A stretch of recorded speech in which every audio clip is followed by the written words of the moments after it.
பாரத பிரதமர் நரேந்திர மோடி அவர்கள் பதவியேற்ற 2014 இன்று வரை கோடிக்கணக்கான மக்களுடைய வாழ்க்கை தரம், அதுல குறிப்பா சொல்லணும் அப்படின்னா 23 கோடி மக்கள் வறுமை கோட்டிலிருந்து வெளியே வந்திருக்கிறார்கள்.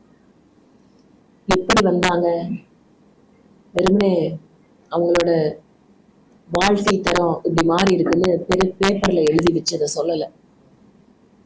அடிப்படை தேவைகளாக இருக்கக்கூடிய சுகாதாரம், அதிலும் பெண்களுக்கு கழிப்பிட திட்டம், 11 கோடிக்கும் அதிகமான கழிப்பிடங்கள், ஒரு வீட்டுக்கு அடிப்படையா குறிப்பா அதிலும் பெண்களுக்கு சமையலறையை அவர்கள் விரும்புகின்ற இடமாக மாற்றுகின்ற கேஸ் இணைப்புகள், அதே போல 11 கோடிக்கு மேல. இந்த மாதிரி ஒவ்வொரு திட்டங்களுமே எடுத்துட்டோம் அப்படின்னு சொன்னா கோடிக்கணக்கான மக்களை நேரடியாக அந்த பலன் சென்று சேர்வதற்கு அவருடைய அத்தனை திட்டங்களும் உதவிகரமாக இருந்த காரணத்தால இத்தனை மக்கள் வறுமை கோட்டிலிருந்து மீண்டு வந்திருக்கிறார்கள்.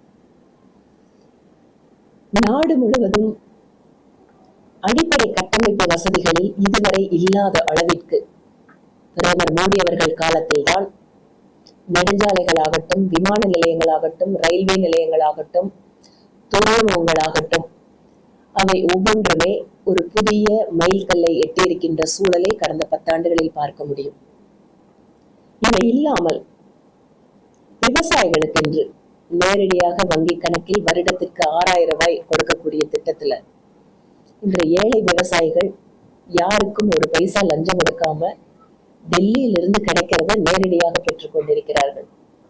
அந்த நாள் ஆயிடுச்சுன்னா அவங்களோட அக்கௌண்ட்ல நேரா பணம் வருது, வேற எங்கேயும் போய் அவங்க நிக்க வேண்டாம். டிரான்ஸ்பரன்சி இன் கவர்னன்ஸ் அப்படிங்கிறதுல இன்று உலக நாடுகளுக்கே இந்தியா எடுத்துக்காட்டாக இருக்குதுன்னு சொன்னா அதற்கு காரணம் பிரதமர் மோடி அவர்களுடைய டிஜிட்டல் இந்தியா திட்டம். இன்று கிராமப்புறங்கள் எல்லாம் கூட இன்டர்நெட் சேவைகள் கிடைக்கிறது, தரமான சேவைகளா இருக்கு. அதனால இன்னைக்கு எங்க போய் பார்த்தாலும் வீட்டுல மட்டும் இல்ல, வீட்டுல 4 பேர் போனா 4 பேர் கையில போனை வச்சுட்டு தான் உட்காந்துருக்காங்க, போனை பார்த்துட்டு. ரயில்வே ஸ்டேஷனுக்கு போனா ஒருத்தர் பேசுறது கூட இப்ப பார்க்க முடியல, எல்லாரும் கையில போனை வச்சுட்டு போனை நோண்டிட்டு இருக்காங்க. இந்த மாதிரி ஒரு பக்கம் இது நல்லது இல்லை அப்படின்னு இருந்தாலும் டெக்னாலஜியோட வளர்ச்சி இன்று எல்லா தரப்பு மக்கள் கிட்டும் சென்று சேர்ந்திருக்கிறது என்பதை நாம் புரிந்து கொள்ள வேண்டும்.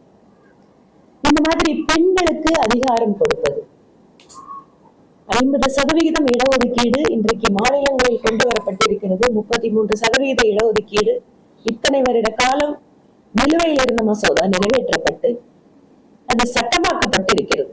ஆனால் அதை அமுல்படுத்துவதற்கு இன்று எதிர்கட்சிகளுடைய நாடகத்தால், அவர்களுடைய எதிர்ப்பினால் அந்த சட்டம் பாராளுமன்றத்தில் நம்ம புதுசா நிறைவேற்ற முடியல.